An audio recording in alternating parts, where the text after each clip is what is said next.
Where are you from originally? I'm originally from Vietnam. I was born there, and I moved to England when I was about 4 years old. So I grew up in England. Educational system over there, is it like in America where you have first to 8th grade and then you have So high school? it starts with nursery, and then you go to reception, which is the first stage, and that's for until you're about 6 years old. And then you have key stage 1, which is until you're about, I think, 8 years old, and then you go into key stage 2, which is until you're about 11 years old. Then you have secondary school, which takes you up to 15, 16, and then you'll have sixth form, which is 16 to 18, and then obviously university. The first stage, do you have a favorite subject, Oh, my subjects changed depending on who my teacher was. For a long time, I loved English literature. I love reading books. I'm a huge geek, you know, fantasy, sci-fi, comics. They're all my street. And then for a while, I was really interested in history and modern history and international relations. Not that I like discussing current politics. I think it's just a bit too much, you know, it gets people too riled up. But I love, you know, just like modern history in the sense, like I studied Stalin and the rise and fall of Mao. I also studied all the American presidents from, I think it was Roosevelt up to Nixon. At that point in your life, did you have any idea what you want to do with the rest of your life? I always thought maybe I would go into international relations in the future. You know, I've moved around a lot. I've had a very international life, going between Vietnam and England, and I lived in Cambodia for a while, and I studied in American school, not in America, but I did study. So I always thought maybe I would have some sort of job that would take me abroad, you know, maybe working for the UN or being a diplomat. I had an not an internship, but I did work for some people at the Vietnamese embassy for a while, so. Growing up, were you an introverted person? Definitely. Oh my gosh, you should have met me before. You know, part of being a child that moves around a lot, it means you're never in one place for too long, so it's hard to make friends. And even if you did make friends, you're always thinking, I'm not going to be able to keep in touch with them, you know. And that sort of lifestyle made it very hard for me to open up to people in the first place. I was also a lot larger than I was now, you know. I was like a size 12 going on size 14. When I was growing up, I had braces, these big rimmed glasses, you know, like bottle glasses. And then it didn't make for someone that was very approachable. I went through that whole emo scene kid phase, which I will not show you photos of because it looks terrible. And I think a part of me didn't want to try to fit in, and a part of me didn't want to try to look pretty or be easy to approach, because in my head, if I wasn't someone that you could approach, then it wasn't like I failed, and it wasn't like people didn't keep in touch with me after I moved because of my, you know, it was more like, of course, I didn't make friends in the first place, so you can't lose friends. So I was very guarded in that sense. Did moving around and maybe not being able to make a lot of friends make you, I guess, a smarter geek because you had more time to concentrate on the technical stuff? No, for me, the geek side of my life, you know, like I like reading a lot of fantasy, I like reading a lot of sci-fi. It was a form of escapism in a way. You know, I didn't have too many friends in the real world, so it was great, you know, going into a different world where, you know, I had all these characters that were my friends, and I think that's the same for a lot of geeks. And I think the great thing about comic books for me is that they write about things that you want to be, you know. We don't have superpowers, but it would be great to imagine ourselves as like Superman or Batman, wouldn't it? So I really love that side of things. And the geek community itself is extremely, you know, like it's very welcoming in a sense, because there were so few of us now. It's quite trendy now, but before it wasn't. And you know, you could go into any comic book shop in any city, and most of the people that you met in there would have also be reading the same things as you are and following it up. And it was like TV in the sense that, you know, every week a new issue of the comic came out, so you could just be like, oh my god, did you see what happened? And I can't believe that. And you know, it was something to just talk about. Do you have a favorite superhero? Well, I used to read a lot more Western comics before, and I was really into the whole X-Men thing, just because it was, well, the X-Men have a huge core family value thing where, you know, they're all going to the same school and they all have powers and they're all outcasts and they all make friends. But now I read a lot more Japanese comics and Japanese manga, just because I like the stories more. So Western comics for me, they feel very fun and light, and there are some darker ones, but overall it's a very, you know, happy, jovial sort of idea. And then with the Japanese comics, they get a little bit more surreal, I guess. Like some Japanese comics are very like, what is going on? And I like that too. I also love the fact that in Japanese comics there are so many strong female characters, like so many of the fantasy books that aren't romance related have, you know, like a female character, whereas in the West it is more male characters that are dominant. So for instance, one of my favorite characters, it was like this story in another land that was like a desert land, and there was these twin brother and sister, and everyone had this prophecy that one of them was gonna, you know, bring peace to the warring worlds, and everyone thought it was the brother, but then he got killed because they thought it was him, so the sister then basically pretended to be him for all her life. Oh, it's very interesting. Sorry, I could talk to you about these things all day. Is that when you started webcamming? No, so for me, when I first left school, I took on 3 jobs. I was working in a shop at the day, and then a restaurant at the night, and then I was working in an art gallery at the weekends. You know, working 3 jobs just to make ends meet, because I left home straight away. I didn't want to stay and be a burden to my family. I wanted to show that I could be independent. And at that time, you know, I moved in with one of my friends, and we were sharing a house. And I was still, like, I was very hardworking, but I was still very introverted, and I was still bad at talking to people. And my housemate said, oh, hey, you know, Harriet, I'm on the internet, I'm on this thing called Reddit, and there's a forum for Asian, like, people that like Asian girls. Do you mind if I posted a picture of you? And he did, and I got some really nice responses from it. It didn't go viral or anything like that. It was just like maybe 30 comments, but you know, some of them were just like, oh, she's really pretty, or she looks really nice. And it was the first time I kind of got these compliments, and I was like, this is really quite nice. So over a span of a year or so, he kept posting pictures of me, and I was responding to comments myself, and it definitely made me decide I wanted to improve myself. So, you know, like, just be more aware of how I looked. I grew my hair out, I, you know, tried learning makeup, and I just felt better about myself. My self-confidence grew, and I was talking to these people through Reddit and online chatting, like replying to comments. And it just seemed like a really natural progression from posting pictures of myself and replying to people to just being on camera and doing webcamming. And the webcamming wasn't this is a new form of income for me. It wasn't this is going to be my job now. It was just I, for the first time, had made friends, although online friends, I felt very comfortable around, who I felt confident around, who I felt like desirable. And it was a really nice feeling, and I wanted to do that. And you know, the great thing about webcamming is you go on every night and you have the same people visiting your room and talking to you, and you can really build a close bond and a close relationship, and that's really very sweet. And it's something like, when I cam now, I don't really do it anymore. I think I've done it twice this year, perhaps because I'm so busy with running the company. But I still do it because there's those same people that I met all those years ago who still come on and want to know about my day. And it does feel like you make very close friends. The pictures you sent initially, were they safe for work, not safe for work? They were safe for work. The very first picture that was posted of me, I was just on my bed in my jumper on my laptop working. So it wasn't anything sexy or anything. I did take a couple of pictures in my underwear, but no nipple or anything like that. It was completely safe for work. So yeah, it was really just a great chance for me to sort of open up personally at my own comfort level, sexually as well. You know, I wasn't like straight in like, oh, here's my boobs. It was very much like, well, you know, I feel comfortable sharing this now, so I guess I will. And I think that's what's so great about the internet and being able to do this yourself, is just being able to go at your own comfort level. And that's a value that I've just kept, and well, I guess throughout when I've created when I created my company, and even now when I film with new girls, the fact that we only do things that the girls are comfortable, or the performers, also the guys, the girls and the guys, the performers are comfortable with. The producer, do you have a specific type of girl you look for to shoot with? Well, first of all, I automatically look for girls that I'm personally attracted to, because I am a producer, but I also perform sometimes. So of course, I'm always like, oh, I wouldn't mind working with her. That's just a personal preference.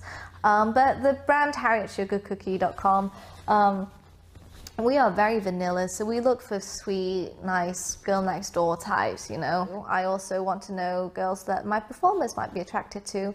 So I worked with Kamena Lago, and she said, oh, there's this really great porn star called Zoe Doll, and I really love her. So, you know, I had such a great experience with Kamena. I then went to work with Zoe, and now I'm going to get them both together and we're going to all work together just because it's something that we all want to do, and we all like each other and we're all attracted to each other, and I think that's going to make a good video. So it's so great when you ask the performers what they think and their opinions on who to work with, because you get better chemistry that way. How long before your friends and your family and everybody find out that you're camming? What's their reaction to that? Well, I mean, the camming never, like, it wasn't really something I was hiding, if that makes sense. Most people didn't really realize I was camming. They found me through my porn site first, you know, the videos I make for HarrietSugarcookie.com. They go up on tube sites and things, the preview videos, so most people stumble across me that way. But I actually told my family and my friends, like with my friends, it was like at a meal we all got together and I was just like, hey guys, I just thought I'd tell you, you know, I actually do porn. My friends were like, we knew that, you know, you're all over Pornhub, it's fine. So nobody actually, like, everyone took it in their stride. My mum was very much like, oh, so, you know, first of all, she just wanted to know I was safe. She wanted to make sure that it was something that I chose to do and I wasn't, like, forced into it, because obviously there's that stigma against the porn industry. But once she found out that I actually, like, created a company and everything was my own content and I was producing all this amazing stuff, she was super proud. Even now she introduces people to me as like, oh, this is my daughter, the entrepreneur, and it's fantastic to have that support. Prior to getting into business, have you any preconceived notions of the adult entertainment industry? I guess yes and no. So first of all, I didn't really know what to think of porn. Like, personally, in my life, I like watching hentai, which is like cartoon porn. I like reading erotica. I think that's actually very common for women.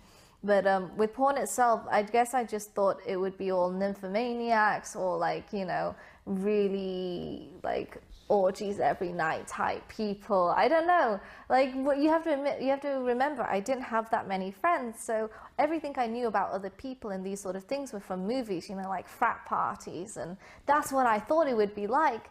And entering it, it really isn't like that at all. The porn industry has some of the nicest, most open and honest people I've ever met.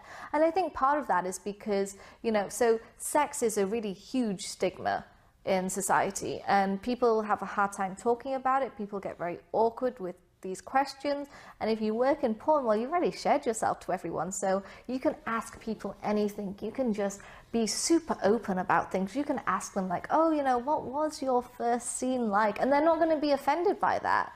And because everyone's so open, you get that level of honesty that just comes so naturally to people in the industry that isn't as easy to get to, you know, with people outside of the industry.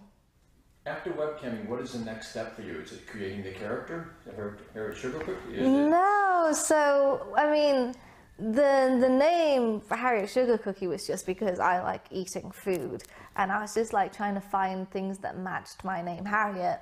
You know, I was like, Harriet custard tart, Harriet jammy dodger. I was literally just going through food. And, you know, I was really into the Harriet cheesy Doritos thing, but apparently there's like a legal issue with naming yourself after an established brand, so didn't get that one. But I don't know, the character isn't really a character so much as it's just the me I want it to be. You know, it's the me that is open with people, it's the me that could share myself, it's the me that, you know, was confident with her looks. And it's everything that I wanted to be when I was introverted. It was everything I wanted to be when I always wanted to be that person that could just make friends so easily. And camming gave me that avenue. And so I guess after camming, it was a really natural progression into making videos, because as a lot of cam girls make videos that they sell to their cam guys. But I wanted to do more than that. I was just like, well, you know, if I'm going to make videos, rather than sell them individually, I'll just host them on my own website, right? Like, that makes sense. And then I thought, well, if I'm going to make a website, I might as well make it a legit thing. I'll make it, you know, professional. And one of the aspects of camming that is so popular and makes it for me is that personal connection. The fact that you're talking to people one-on-one and you can really find out about the girl, and I wanted to keep that. So the website that I made where I put my videos, I wanted to keep that personal connection. So I started writing articles. You know, I wrote about my life, I wrote about the way I felt about things. My website has dating advice, relationship advice, it's got travel, food, video games, movie reviews, everything that makes me a person, everything that I'm interested in. I just wanted to have that, you know, that full cover, so that people going to it wouldn't just be like, this is a porn site and you can videos of this girl. It's, this is a porn site, but you can learn so much about every single person. You can keep up to date with the news on this site. You can just, you know, I wanted to give that full experience, because at the end of the day, I've moved away from webcamming and now I run the website, you know, full time, but I never wanted to lose that connection and that love that got me into the industry. It's a core value of the company. When you decided to start creating videos, was it stuff you wanted to see, your own fantasies, or stuff you think would sell? So for me, the best videos are the videos that are the most real. So the way I do the videos is very different from other porn companies in the sense that I don't have a studio, I don't have like lots of lighting and a camera crew and a director, and you know, I don't have any of that. When I film, it's just me, my partner and a camera, and we use natural daylight, and we don't go, let's do this position, let's do that position. It's just, let's have sex and let's enjoy it, because I think if the performers are enjoying it, it's going to look good, and if it looks good, then it will sell. And that's all I've ever thought. And comfort and enjoyment is the #1 thing. So when I have girls booked in, or exclusive girls that have never done porn before, the way I do it is I invite them over for like a weekend. You know, they'll come to my house, we'll go have dinner, we'll go sightseeing, we'll just do something as if I was just inviting a very close friend. And the sex comes naturally, because when you're having fun and when you're, you know, in that mood, you know, you're going to sleep with people you're attracted to.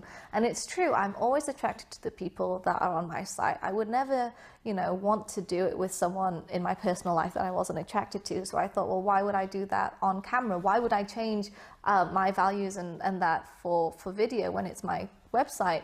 That's the great thing about owning your own company, is that you can choose what you do, and I choose to do only what I enjoy and what I'm comfortable with.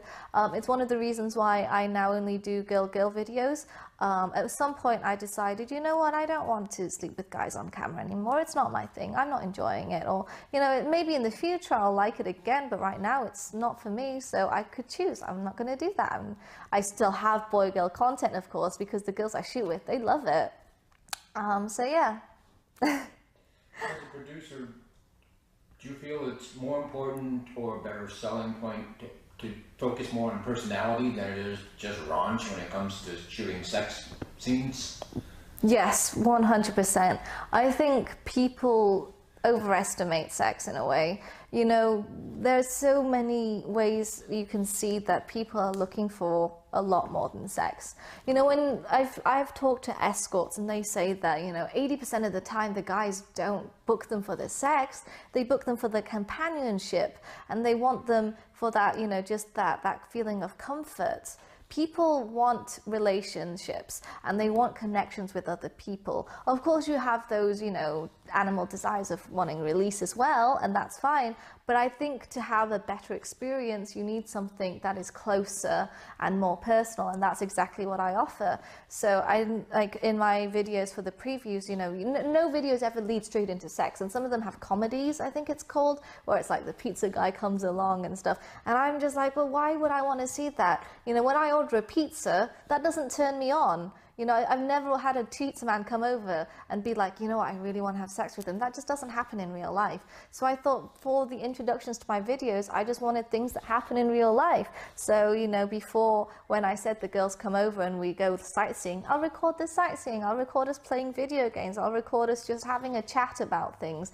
You know, in one of my videos, there's just a couple of good minutes where I'm talking with one of the girls, Layla, and we're just talking about Tinder and, you know, oh, what pictures make us like a guy, and what do we find attractive? And that's the sort of conversations I think people would really like watching. Like, don't you want to know what two girls say privately about these things that affect you? You know, if you listen to this video, you might find some really good clues on how to get a match. Your website, HarrietSugarcookie.com, is huge and it's blown up really fast. Thanks. Do you attribute that to any one thing specifically? A lot of hard work, a lot of hard work. And also because I really focus on being able to market myself mainstream as well as within the industry.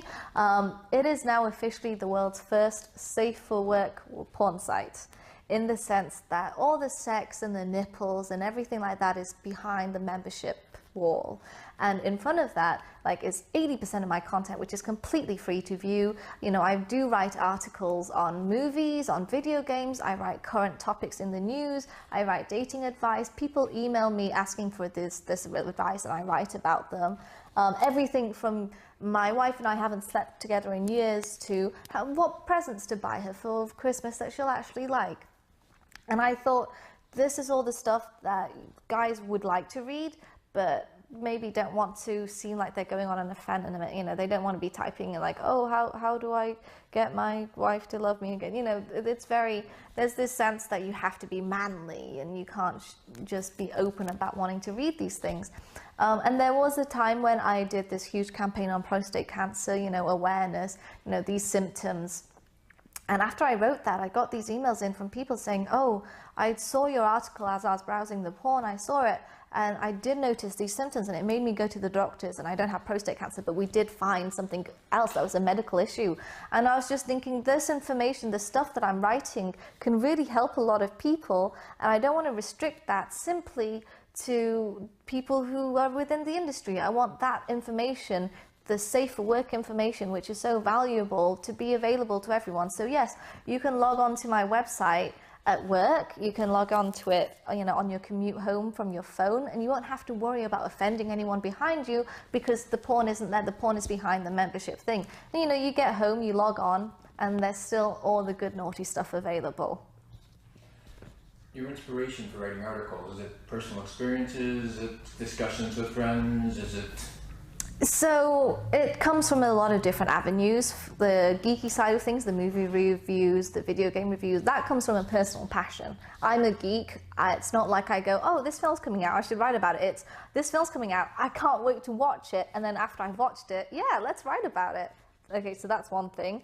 I love food, and I've been on a constant battle to lose weight. I'm doing okay. I'm not the skinniest, but I'm doing okay. And I just thought, you know, finding recipes that are delicious, but also good for people that are trying to lose weight or watching their carb intake, you know, that's hard. So I like, maybe people on my website would like to do that. So I film myself, you know, making the food, and I write up these recipes just because they're things that I'm already doing. It's not like I'm going out of my way to make this stuff. It's just that since I'm doing it, maybe other people would like it, so I put it up. The emails, the relationship advice, the dating advice, that actually comes from fans emailing in, asking me for advice, and I do so much research before I answer. I try, you know, I see it on all the different ways, and I really weigh the pros and cons, and I respond in the way that I think will help best. I have a lot of empathy, and I really try to make sure that it's in a kind and caring way. You know, and there's no judgment from me in the sense that if you have a problem, you want to write me in, there will be no judgment. If you're just like, oh, I think I might cheat on my girlfriend, I'm not going to go, oh, you dirty cheater, you shouldn't do that. I'm going to go, okay, well, if that's the situation, then these are the options. And I feel like there should be more open spaces where people can just be, you know, okay and feel safe to ask sensitive topics, knowing that the other person is going to give you the best advice they can without judgment. And as for the news stuff, well, everyone likes keeping up to date with the news, don't they?